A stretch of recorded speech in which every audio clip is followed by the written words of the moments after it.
Modernisation ప్రాజెక్టుకు ఎంత ఖర్చు అవుతుంది? ఒకసారి ముఖ్యమంత్రి గారు 1,00,000 కోట్లు ఖర్చు పెడుతున్నామన్నారు, ఒకసారి 1,50,000 కోట్లు ఖర్చు పెడతామని డిఫరెంట్ టైమ్స్లో డిఫరెంట్ స్టేట్మెంట్స్ వచ్చాయి. అసలు ఈ మూసీ ప్రాజెక్టు సుందరీకరణ మీద రాష్ట్ర ప్రభుత్వం ఎంత ఖర్చు పెట్టాలనుకుంటుంది?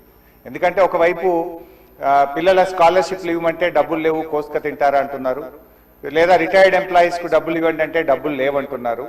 మూసీ సుందరీకరణ మీద 1,00,000 కోట్ల 1,50,000 కోట్ల ఎంత ఖర్చు పెడతామనుకుంటుంది ప్రభుత్వం? సూటిగా సమాధానం చెప్పండి. రెండు, ఇప్పటి వరకు మూసీ సుందరీకరణలో ఎన్ని నివాసాలు కూల్చివేశారు?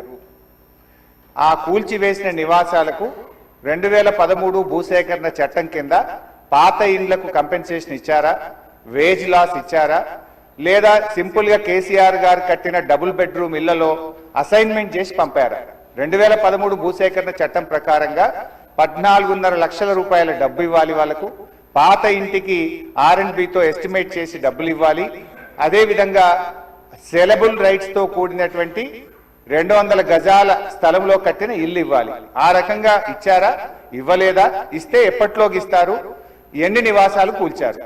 ఇంకా మీరు ఐడెంటిఫై చేసి కూల్చవలసిన ప్రభుత్వ ప్రైవేటు ఇల్లు ఎంత భూమి ప్రభుత్వ ప్రైవేట్ సేకరిస్తున్నారు? సమాధానం చెప్పండి. నంబర్ 3, గౌరవనీయులు మంత్రి గారు మాట్లాడుతూ ఆన్సర్ సిలో ఏమన్నారంటే హెచ్ఎండబ్ల్యూఎస్బి నీటిని హిమాయత్ సాగర్, ఉస్మాన్ సాగర్ లో పంపిణీ చేయడానికి చేపట్టింది. మూసీ నదిలోకి ఎప్పటికప్పుడు విడుదల చేయడానికి 2.5 టీఎంసీలు రిజర్వ్ చేయడం జరిగింది అన్నారు. అంటే స్వచ్ఛమైన గోదావరి జలాలను మూసీలో వదులుతామన్నారు, సంతోషం. మరి ఈ 2.5 టీఎంసీల గోదావరి జలాలు ఎక్కడి నుంచి తెస్తున్నారు? గత ప్రభుత్వం కాళేశ్వరంలో భాగంగా నిర్మించిన మల్లన్న సాగర్ నుంచి నీళ్లు మూసీకి తెస్తున్నారా? ఇంకెక్కడి నుంచి అంటే గాల్లో నుంచి తెస్తున్నారా? ఆ 2.5 టీఎంసీలు కాళేశ్వరం ప్రాజెక్టులోని మల్లన్న సాగర్ నుంచి వస్తున్నాయా? ఎక్కడి నుంచి వస్తున్నాయో సమాధానం చెప్పండి. తర్వాత అధ్యక్ష, ఈ మూసీ మీ నియోజకవర్గంలోని వికారాబాద్ నుంచి ఆ అనంతగిరి కొండల నుంచి స్టార్ట్ అవుతుంది. గత ప్రభుత్వం మూసీలోకి మురికి నీరు రాకుండా ఉండాలని దాదాపు 32 ఎస్టీపీలు కట్టాం.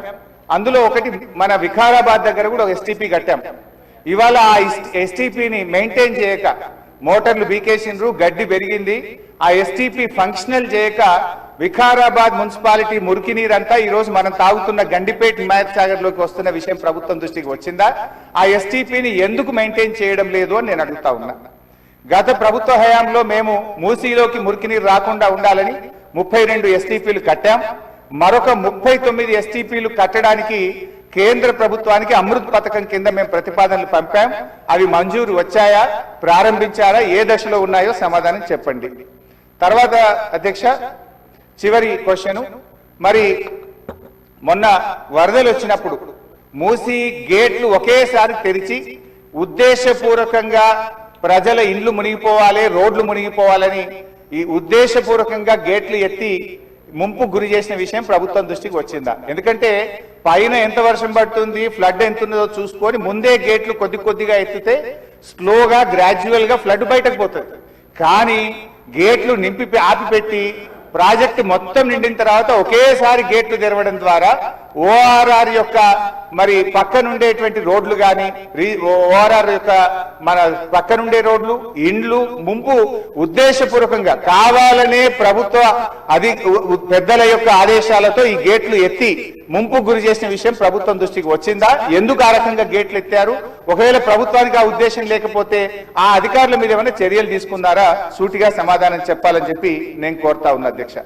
చివరిగా నేను చెప్పేది, మీరు పేదవాళ్ళ ఇంటికి రాకండి. మూసీ సుందరీకరణ పేరిట పేదల ఇండ్లు కూలగొడితే బీఆర్ఎస్ పార్టీ సీరియస్ గా వ్యతిరేకిస్తుంది. అవసరమైతే బుల్డోజర్లకు అడ్డంగా పడుకోనైనా అడ్డుకుంటామని గతంలో చెప్పాం. ఖాళీ స్థలాలు ఉన్నాయి, మీరు ఖాళీ స్థలాల్లో దాన్ని డెవలప్ చేయండి. మూసీలోకి గోదావరి నీళ్లు తెండి, మురికి నీరు లేకుండా చూడండి. కానీ మూసీ పేరిట పేదల ఇండ్లు కూలిస్తే మాత్రం బీఆర్ఎస్ పార్టీ ఎంత మాత్రం ఒప్పుకోదని మీ ద్వారా ప్రభుత్వాన్ని తెలియజేస్తున్నాం.